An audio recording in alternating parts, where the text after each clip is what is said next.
Hello friends, welcome to the Star Career Point channel. Today I am discussing what should be the body language during public speaking. यानी speech देते समय हमारी body language क्या होनी चाहिए, हम अपनी बात लोगों के सामने किस तरीके से रखें ताकि लोगों को हमारी बात समझ में आए एंड लोगों का अप्रिसिएशन हमें मिल सके। हर चीज को, हर बात को बारीकी से लोगों को समझाना अपनी बॉडी लैंग्वेज के थ्रू, अपनी बात के थ्रू, ताकि लोगों को चीजें आसानी से अच्छी तरह समझ में आए एंड हमें उनका अप्रिसिएशन मिल सके। Let we start now.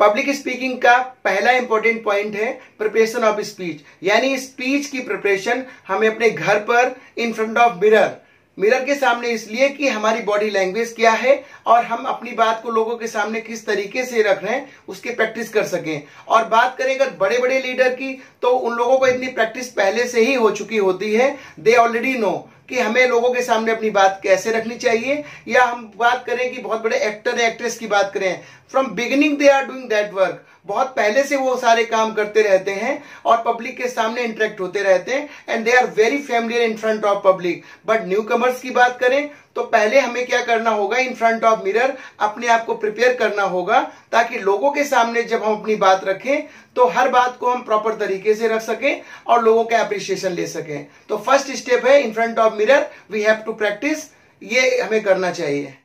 अब बात करते हैं अगले स्टेप की। जैसे ही हमारा नाम स्पीच के लिए बुलाया जाता है तो नॉर्मली क्या होता है कि हार्ट बीट जो नॉर्मल सिचुएशन में हो वो ना होकर के थोड़ा सा तेज होती है। तो हमें इस नॉर्मल लाने के लिए हार्ट बीट को करना ये चाहिए कि हमें ये सोचना चाहिए कि जैसे हम लोग अपने फ्रेंड सर्कल में बात करते हैं लोगों से या अपनी फैमिली में बात करते हैं, we have to feel like the same, कि हमें ऐसा सोचना चाहिए कि जो हम बात करने जा रहे हैं या स्पीच देने जा रहे हैं वो अपने फैमिली मेंबर से बात करने जा रहे हैं या फ्रेंड से बात करने जा रहे हैं। तो इससे क्या होगा कि हार्ट बीट हमारी नॉर्मल सिचुएशन में रहेगी और वो जो डर इंटरनली जो लग रहा है या जो घबराहट सी हो रही है वो धीरे धीरे ना होकर वो नॉर्मल होने लगेगी सिचुएशन। अब बात करते हैं अगले स्टेप की, स्टेज पर हमें कैसे खड़े होना चाहिए। तो स्टेज पर खड़े होते समय हमें ध्यान रखना चाहिए कि हमें बॉडी में ज्यादा स्ट्रेस नहीं लेना चाहिए, यानी कि हमें तन करके नहीं खड़े होना चाहिए और ना ही हमें झुक करके खड़े होना चाहिए। हमें नॉर्मल सीधे खड़े रहना चाहिए और इसके लिए हम लोग वीडियो देखते हैं। Good evening to all of you. My name is Malita and today I got a golden opportunity to speak in front of you about our present political scenario of Good evening to all of you. I am Sumit Bharti. I belong to UP. My father is painter. My mother is housemaker. I have one brother and one sister. I am student of 9th class. My hobby is playing video game. I like this cricket and dislike football. तो video में हम लोगों ने देखा कि खड़े होते समय लगभग हमारे पैरों की पोजीशन पैरेलल होती है और पैरेलल पोजीशन होने का सबसे बड़ा हमें बेनिफिट मिलता है कि लंबे समय तक हम एक पोजीशन में खड़े रह सकें। अगर मैं मार्कर की बात करूं तो इस पोजीशन में, यानी इस पोजीशन में मार्कर लंबे समय तक रुक सकता है, खड़ा रह सकता है। अगर मैं पोजीशन इसकी चेंज कर दूं, निप को, पॉइंट को नीचे की तरफ लूं, यानी अगर आपके पैरों की पोजीशन इस तरीके से है तो आप लंबे समय तक स्ट्रेट वे में खड़े नहीं रह सकते हैं और धीरे धीरे आपकी बॉडी हिलने लगेगी। तो पब्लिक स्पीकिंग का सबसे इंपॉर्टेंट पॉइंट है कि अपर पार्ट तो आपका मूवमेंट होगा, आप लोगों को समझाएंगे, बताएंगे, लेकिन लोअर पार्ट बॉडी का बिल्कुल मूवमेंट नहीं होना चाहिए। जिस पोजीशन में आप खड़े हैं उसी पोजीशन में रहें और ये इफेक्टिव वे, एक बहुत बेहतर तरीका होता है पब्लिक स्पीकिंग का। एक और इंपॉर्टेंट बात की जाए हेयर्स की, यानी बालों की, तो हेयर प्रॉपर कॉम्ब होने चाहिए, बिखरे हुए नहीं होने चाहिए, because face is the index of mind. अगर मैं अपनी बात करूं तो only due to lack of hair, इतनी बालों की संख्या कम है, बाल कम है, इसलिए मैंने तो हैंकी यूज कर रखा और कई लोग कैप यूज करते हैं, दैट इज ऑल्सो गुड। और स्पेशली गर्ल्स की बात की जाए तो चेहरे पर बाल ध्यान रखेंगे बिल्कुल नहीं आने चाहिए, क्योंकि उससे आपकी निगेटिविटी शो होती है, वो इम्पैक्ट नहीं पड़ता है स्पीच के दौरान। तो ध्यान रखेंगे, हेयर कॉम्ब होने चाहिए, प्रॉपर शेप में होने चाहिए। अब अगले स्टेप की बात करते हैं।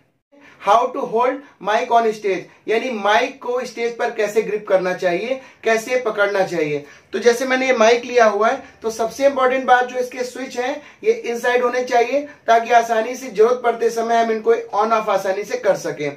और माइक की पोजीशन जो ग्रिप करने का तरीका है वो 3 फिंगर पर इस तरीके से होना चाहिए। और हाँ, माइक चाहे ना ही ज्यादा दूर होना चाहिए और ना ही बिल्कुल पास होना चाहिए, एक पोजीशन पर इस तरीके से होना चाहिए। और हाँ, बात करते समय अगर आपको एक्सप्रेशंस अपनी बात को लेफ्ट हैंड से समझाना है तो माइक तो ऑलरेडी आपने राइट हैंड में ग्रिप किया हुआ है, और अगर आपको अपनी बात राइट हैंड से एक्सप्रेस करनी है, बतानी है, तो माइक को उसी पोजीशन पे, जिस पोजीशन पे आपने पहले रखा हुआ, कोशिश करिए उसी पोजीशन पर रहे, ताकि आपकी वॉइस फ्लैक्चुएट ना करे और अपनी बात को आप आसानी से लोगों के सामने समझा सके, बता सकें।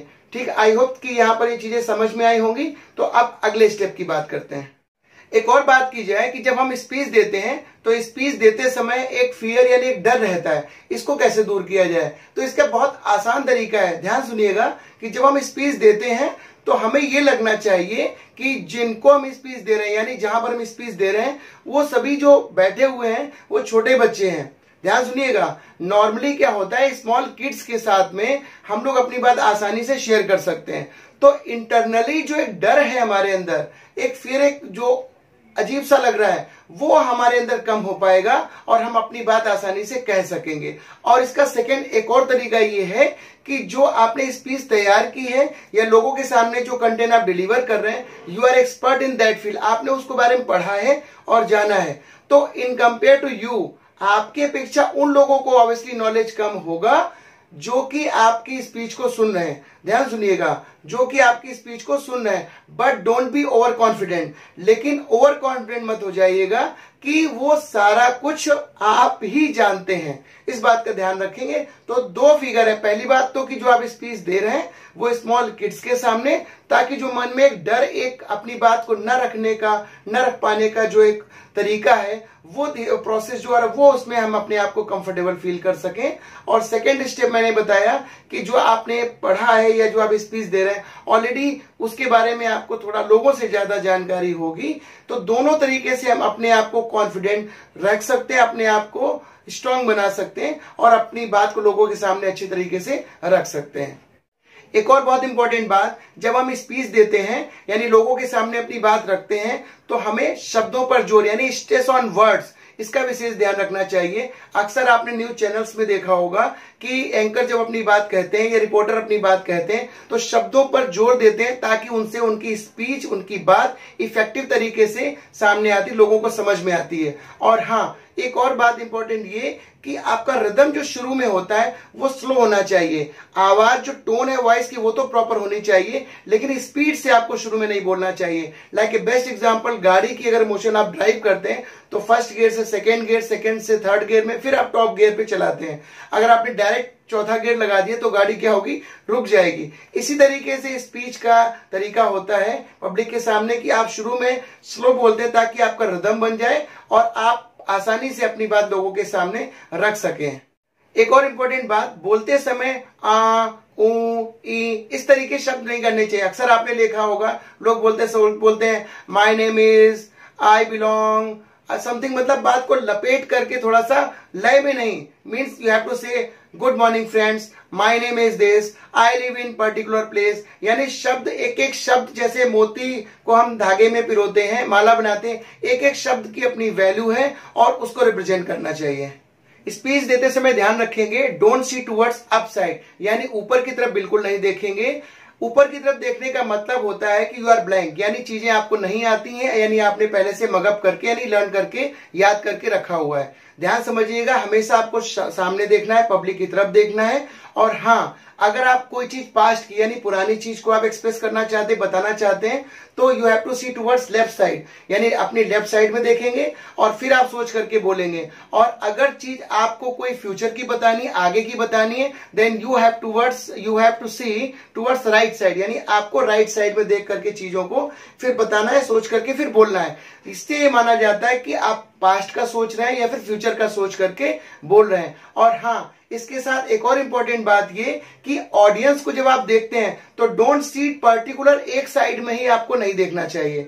ध्यान सुनिएगा, कभी कभी लोगों को देखा है एक ही साइड में देखते रहते हैं, एक ही पर्सन को देखते हैं, that is the wrong way. आपको सारी ऑडियंस को देखना चाहिए। इससे क्या होता है, एवरीबडी फील वेरी कंफर्टेबल, सब लोगों को बहुत ही कंफर्टेबल लगता है। और हाँ, अगर आप एक साइड में ही देख रहे हैं तो दूसरे जो साइड की ऑडियंस है उसको ये लगता है कि नो इग्नोरिंग, यानी आप उनको इग्नोर कर रहे हैं। तो इस बात का ध्यान रखेंगे कि आप ऑडियंस को बराबर हर तरफ देखेंगे and you have to focus towards here. आप उनकी आंख में आंख डालकर बिल्कुल नहीं देखेंगे, नॉर्मल वे में आप उनको देखेंगे और अपनी बात ऑडियंस के सामने रखते जाएंगे। I belong from Odisha.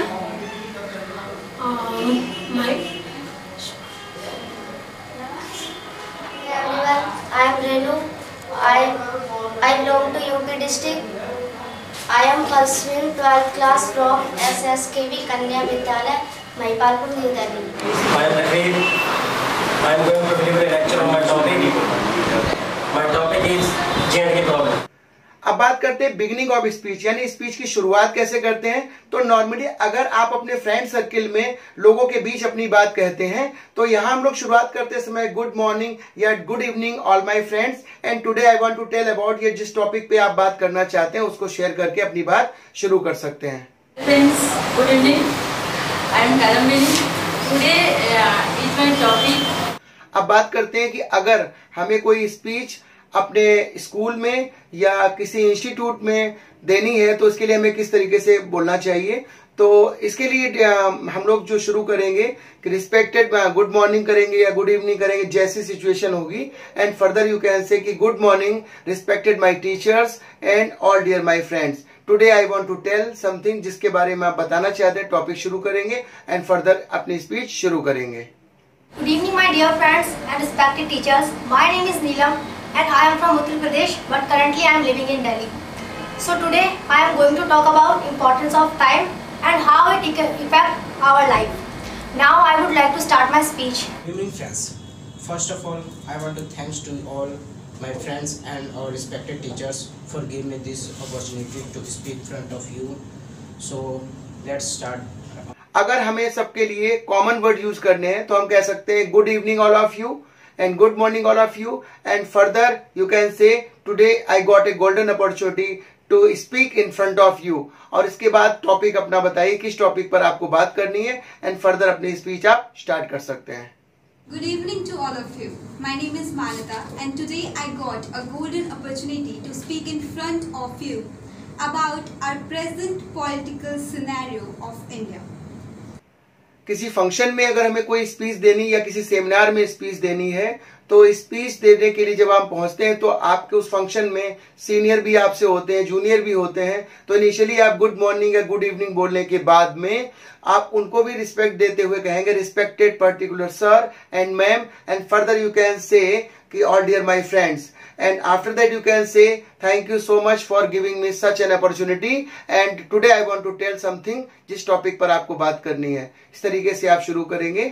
One more thing is also important for you कि जरूरी नहीं जो आप स्पीच जिस जगह पर देने जा रहे हैं सेकेंड टाइम आपको दोबारा मौका मिले। लाइक प्राइम मिनिस्टर की बात की जाए या सीएम की बात की जाए तो उन लोगों के लिए बहुत ही मुश्किल होता है कि सेकंड टाइम वो जा करके स्पीच को दें। तो उनकी स्पीच को एक प्रॉपर तरीके से तैयार किया जाता है ताकि कोई भी चीज छूटने ना पाए और सेकंड टाइम उनको ऐसा हो कि काश मैं ये चीज को और कह देता। तो सेम चीज जस्ट वांट टू से, सेम बात आप लोगों के लिए कि स्पीच जब हम देते हैं तो हर चीजों को हमें बारीकी से देखना पड़ता है और स्पीच देते समय कभी कभी हम लोग पॉइंट्स भी तैयार रखते हैं कि इन पॉइंट्स पर हमको बोलना था, ताकि ऐसा ना हो कि कोई चीज आपसे मिस हो जाए और बाद में आपको लगे कि काश हम ये बात को और लोगों के सामने कहते। तो इस बात का भी हमें ध्यान रखना है। एंड ये भी बहुत इंपॉर्टेंट चीज है कि स्पीच लाके गागर में सागर, कि हर चीज को हमें प्रॉपर वे में रखना भी है और उस चीज को ज्यादा लेंदी नहीं करना।